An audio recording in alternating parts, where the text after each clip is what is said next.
So do you think when you went to the doctor, they would tell you that in order to get better, you're going to have to start eating your hair, maybe your fingernails?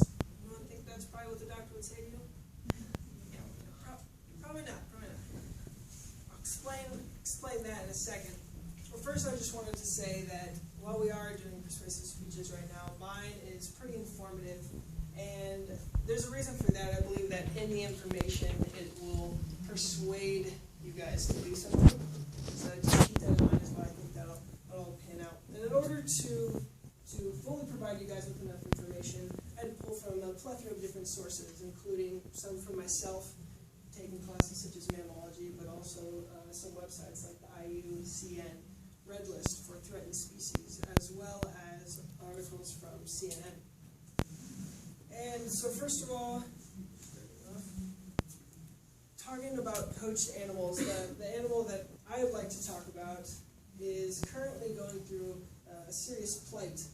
But because it can't talk, it cannot send a plea out to you guys, and because of that, it's not being protected.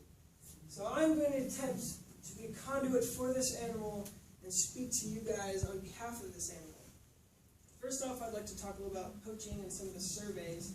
Some people expressed some question about what exactly I meant by that. And so poaching, in just real quick terms, is just the killing of an animal for an illegal reason, whatever that illegal reason is. Some common examples that you guys probably, you recognize the animal, probably know that it's poached are the rhino for its horns, the tiger for its pelts, and the elephant for its tusks.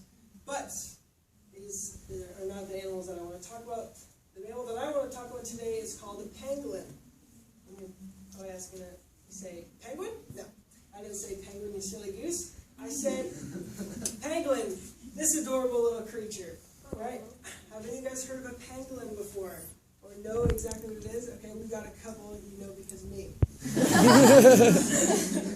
And so, we're going to talk right now about the powers of the pangolin and its plight with poaching. You'll notice the alliterations here. It's kind of so, right now, according to the CNN article that I read, they believe it might be the most poached animal in the world. They believe that between 10,000 to 100,000 are poached yearly. This is just a picture of one of the shipments of penguins that was caught. They get shipped in tons. And so you might be asking why.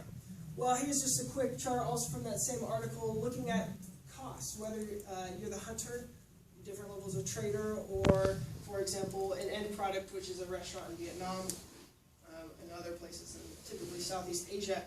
But the uses vary. So in Asia, they are, like I said, a lot of times served as a delicacy. Here is like some little embryonic pangolins that you might get served at a restaurant. But they're also used for different things. Remember that question that I asked you guys in the beginning. So what they'll do is they'll boil the scales off the pangolins and grind them up, and they're used for various tonics and potions and whatnot. And one of those is to help sometimes cure cancer, depending on who you might talk to. They've also been said to help with lactation. And all of this is kind of outlined in that CNN article. And the African Wildlife Fund talks about in Africa, the uses, they're sometimes hunted, more of a sustenance instead of a delicacy thing. But they're also used, sometimes the scales are mixed with the bark, and that is supposed to ward off witchcraft and spells, and that was kind of where the power comes from. So now we move on to the plea of the pangolin, which I believe is just to be informed, to learn about the pangolin, and to maybe start to understand what it's going through. So some general knowledge from the IUCN Red List of Endangered Species looks at the fact that there's 8 different species. They're all in the same order and all in the same family, and there's 3 genuses. But the 8 species are split 4 and 4 between Africa and Asia. They go through Southeast Asia, including India and down into the Philippines. They're also in, like I said, the 4 species in Africa. They're all sub-Saharan. Some physical characteristics. They range between 3 to 70 pounds. The giant ground pangolin is the one that hits the 70 pounds, so they can be quite large, but many of them are quite a bit smaller than that. In an effort to describe what they look like, one of the best ones that I looked at was from SavePangolins.org, which talked about how there's kind of a mixture of an artichoke and an armadillo. armadillo based on the body type. It's pretty true when you look at them.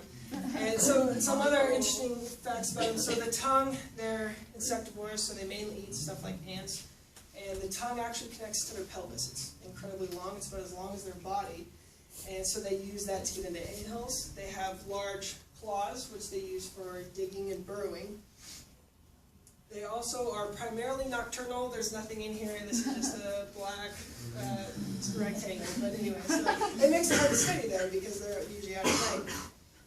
Other interesting things, they like to climb trees. Many of them have what's called a prehensile tail, which just means that it can grab onto things. A lot of them swim, which I personally found very surprising. Based on their body type, they definitely don't look like swimmers, and as I mentioned before, some of them burrow. They also can roll into a ball, so they can form this basically little impenetrable wall of spines that even lions can't get past. And one of their cutest features is the fact that the babies hang out on the mom's tail when they're very young. And now, this is where we talk about protecting the pangolin, which I believe happens through promotion. As many of you guys found out when I first said pangolin, most people don't really know what a pangolin is. And the reason I put the penguin slide on there is because most of the time that I've started to talk to people about what a pangolin is, they ask me, like, are you talking about a penguin? No, a pangolin. So, an interesting quote from that CNN article, the author reflected on the fact that there might be an animal that goes extinct before most people know it exists. So think about that. Think about all these other animals that they do get a lot of press, and they are in trouble. A lot of these other animals like the rhino and the elephant and the tiger. But here's another animal that we can help now in a very, very simple way. All I'm asking people to do is really just to talk about it. You guys now have been informed about the plight that is happening with poaching. You've also tuned into its plea, and you now, I'm hoping, are understanding how to promote it to help protect it. So I'm really not asking you guys to go out and do a lot of crazy activist work. I'm not telling you to go to Southeast Asia. Just go out and have a fun conversation with your friends. Go out and impress someone and tell them that you know an animal that they've probably never heard of.